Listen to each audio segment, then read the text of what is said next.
This is my second time at NDP. This year's performance for NDP for me is actually really fun because it's like a cabaret session.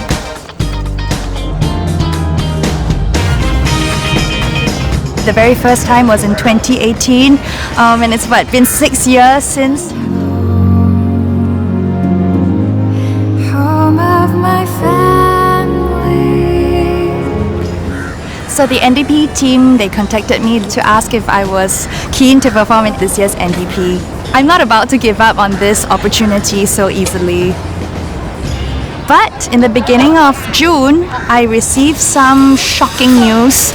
So I got the call from the NDP committee in June. They asked if I want to be the shadow performer of Joanna Dong. So I was very puzzled. Why can't Joanna make it? I might have cancer, and as a result of that, I would need to go through surgery, which would mean that I would miss 3 essential rehearsals in the process of NDP. This was the performance, the Cha Xiao Bao. Usually artists do not have another artist to stand in for them. It actually gave me a lot of mixed emotions because on one hand, I appreciate and I felt so honoured to be part of the big show.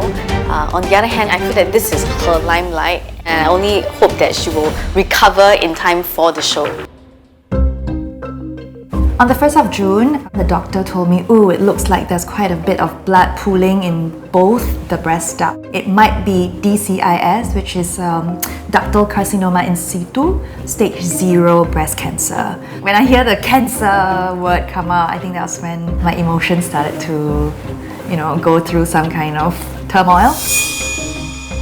Because of this situation, in the worst case, that I would need to do a bilateral mastectomy, which was basically to remove both my breasts. My mind was overworking. I was doing all the research, kind of options for reconstruction. Do I put in a silicone? Do I use part of my abdomen? Then I also said would you feel like it's very ugly if I didn't have breasts? I asked silly questions would you still find me sexy, right? If I didn't, I knew he was going to say, of course. It would be fine. But I think that's also one of the essential things that I've learned from Zach, which is to try not to worry too much about things before they've happened. I think you're just constantly processing new information. I think we're just thinking one thing at a time. And then 22nd of June, that Saturday, I did combined rehearsal number 2 for NDP. And then 1 week later, at 28th of June, we did the actual surgery where they excised the segment from my right breast with the atypical cells, and they also removed all my breast ducts. Everything that they were looking for, the cancer that was supposed to be in the ducts, the DCIS, it wasn't there. So we were all confident that I was clear of cancer.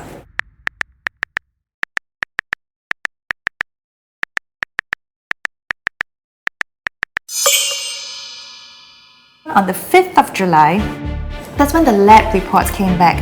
We found out that there was a tiny little tumor in the tissue that was excised. That means that it's stage 1 breast cancer and has the possibility of spreading to the rest of my body.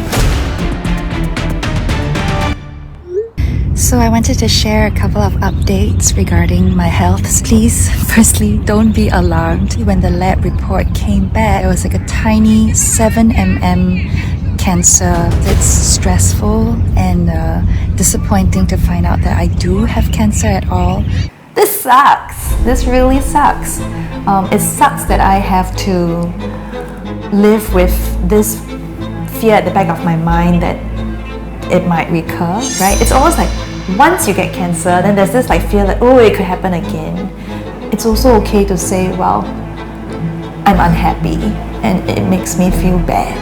So I'm just trying to balance those things out. Do you remember if I ever actually asked you, should I return to NDP? No, I don't think so. Never crossed my mind. It never came to a situation where it felt very harrowing. We'll just take it a step at a time. There's also no point worrying about things that are out of your control. So I think that's how we saw it. In fact, it's better to just go through the rehearsal and just see if she can sustain it. Does she need to make any adjustments? Today is my very first radiation therapy session.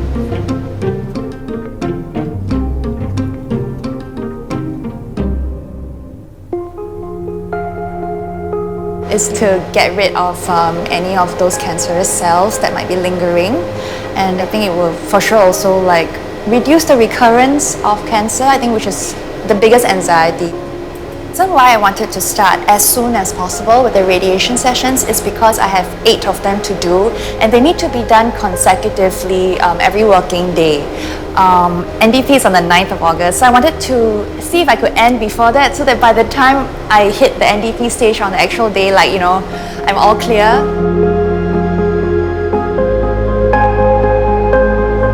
I'm still a bit anxious as to how it might go.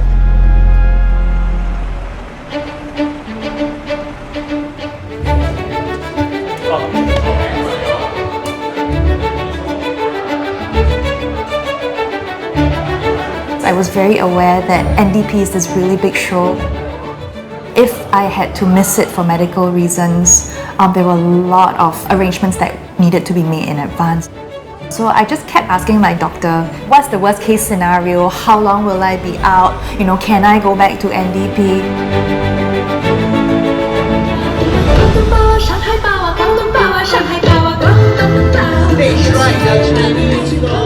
Here's the challenge about NDP that I think a lot of people don't realize. It's like no matter how seasoned of a performer you are, when you go out there, it is a lot of things all at once. So you've got like hundreds of children and volunteers all dancing around you, wagons moving in and out, lights happening, music, and then the audiences surrounding you all over the Padang. And in the midst of that, you have to perform, you have to remember your lyrics, and you have to find a spot on the floor where you have to accurately arrive.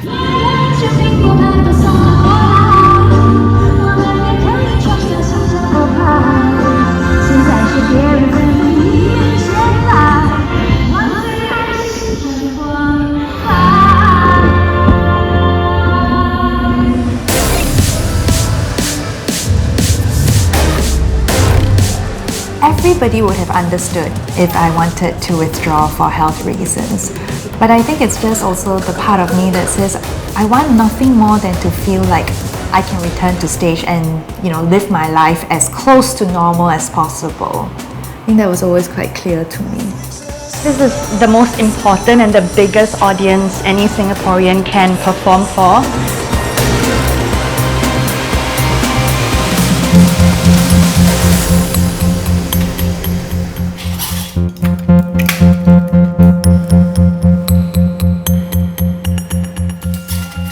For the next 5 years of my life, I have to take a hormone pill every day. This is my best chance to prevent the recurrence of breast cancer. Looks like nothing, just looks like one little pill a day. But the downside of it is that there are a lot of potential side effects. I've already experienced some of these side effects, like the hot flushes and sweats, mood changes. I find myself like snapping at Zach sometimes, and then straight away I'm like, I'm sorry, I'm aware that was like a outsized response. I'm like, it's the hormone pill. I don't want this to be an excuse for any bad behavior, but I'm just saying, man, it's like there are days I'm not sure. And I found out that a very, very small fraction of patients reported that this drug actually affects their singing voice.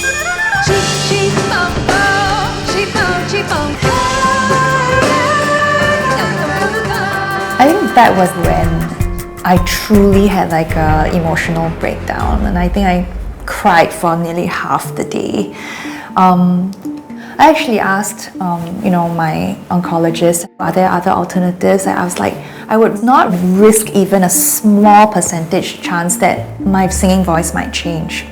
I think as a performer, the truth is, if you tell me I might not be able to sing well in the future, Yeah, I think there was a point where I had very dark thoughts and I felt like, what's the point of being alive, you know? I think those were the toughest days in this entire journey.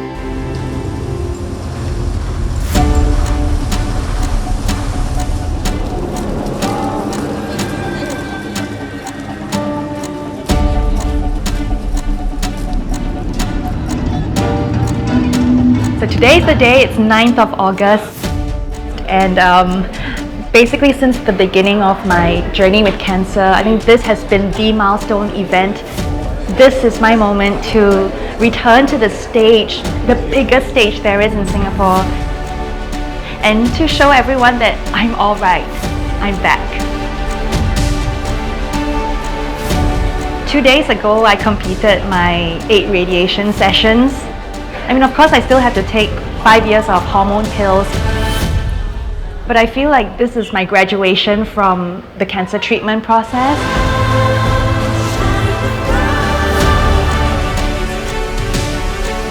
One part of me is also hoping that with so many eyes tonight, people can really see that breast cancer is really something that you can recover from and you can still live a full, rich life with great quality.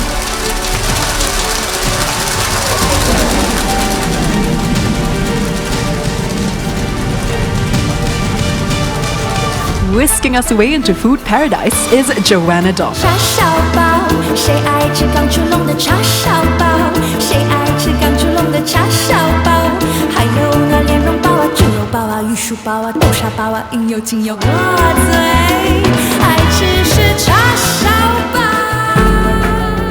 And I'm always going to remember how I came through this past 2 months from not knowing if I had cancer, finding out I had cancer, going through the treatment, and then turning up for NDP and slaying. I take these 2 months with me into the future. I'm confident I'm going to do well.